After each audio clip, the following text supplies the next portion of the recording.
Lugupeetud vaatajad, tänase erisaate põhjus võiks tunduda teile väga halva naljana, kui see põhjus poleks pärit mitte mõned tunnid tagasi eetrisse läinud Yleisraadio uudistesaatest, kus Soome Panga informatsiooni järgi, see on tõesti lausa uskumatu, pärast seda, mida meil tuli mõni aeg tagasi üle elada, selle niivõrd meie meelest ebaõnnestunud Moskva poolt kavandatud pooliku rahareformiga, kus vahetati ära 100 ja 50 rublalised rahatähed, et selle samaga peaaegu võib maha saada ka selline riik nagu Soome Vabariik. Aga tõepoolest, nii nagu uudistes kinnitati, Soome Pank on otsustanud 100-margased rahatähed käibelt välja vahetada.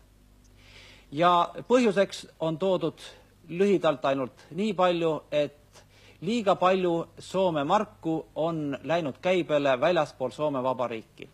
Ligi 12 miljonit marka ja nendest enamik pidi olema just 100 margalistes rahatähtedes. Stuudios õnnestus paluda Simple Minded Estonians panga juhataja. Mille siis ikkagi ette võetud sammu põhjus? Üks põhjus, millest te juba rääkisite, on see 12 miljonit, mida siis Soome kanalid on viidanud, mis ringleb väljaspool Soome riiki ja see mass suureneb kogu aeg.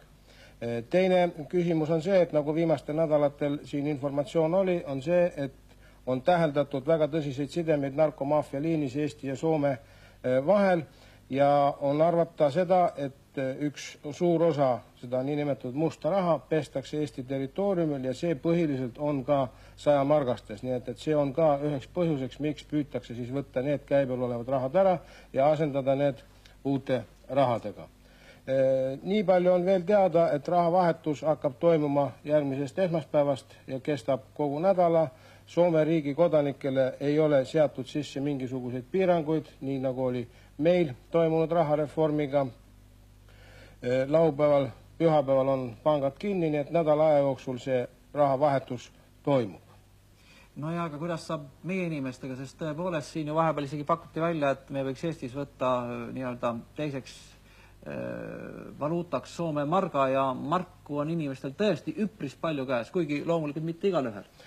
No mis puudutab meie inimesi, siis selge on see, et raha saavad vahetada ikkagi meie inimesed ainult Soome territooriumil ja seda nii-öelda oma tuttava kodustatud soomlase kaasabil, sellepärast et tänaseks päevaks meil oleva informatsiooni järgi ei ole Soome võimud volitanud ühtegi panka Nõukogude Liidu ega Eesti territooriumil sellist vahetust tegema. Nii et isegi teie panga kaudu või Eesti panga kaudu selline võimalus, kui pöörduda näiteks Soome panga poole, vaevalt läbi läheks? Praegusel momendil igasugused andmed selle kohta puuduvad. Siin kaamerate juures seisab ka kolleeg raadiost, Harri Tiido. Palun tule lähemale, me palusime sul jälgida vahepeal välisraadioid.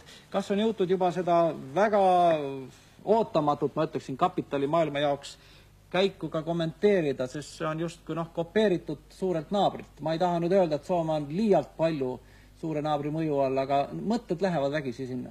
No ma ütleks, et esimesed kommentaarid on üsna lühikesed olnud, edastatakse teade, on tunda teatavat hämmingut, võib-olla ka mingit segadust.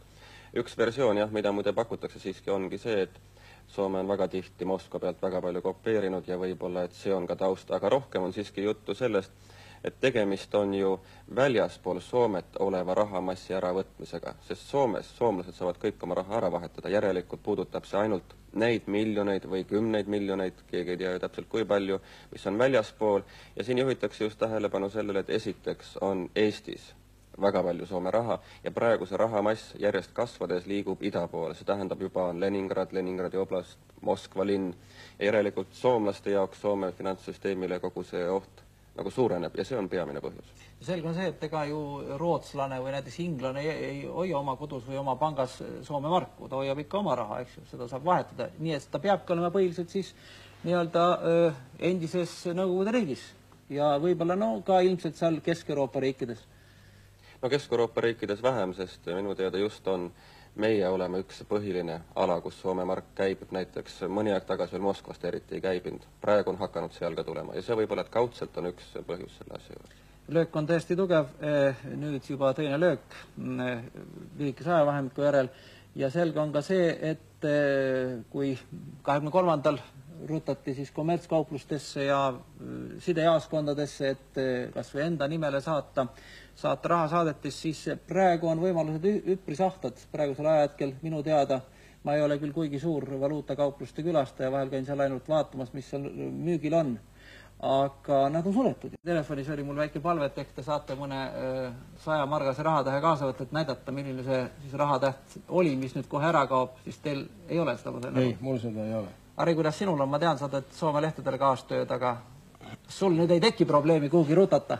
Ei, õnneks ma võin öelda, et mul ei ole praegu ühtegi 100-margast taskus ja kuna minu raha on pangas sealpool lahte, siis pangaarveid see ei mõjuta, nii et mind see isiklikult ei mõjuta, jumal tänatud. Aitäh teile, see oli meie esialgne informatsioon. Loomulikult, kui me saame rohkem täiendavat informatsiooni, siis me sellest ka teile teatame ja hommikuses, kui on vajadust ka erisaates. Kuid praegu jääb ainult soovida, kui on võimalik, siis rahu ja loodame, et järgnev nädal ei kujune Eesti rahvale selle alanud aasta kõige traagilisemaks. Lelo, lelo.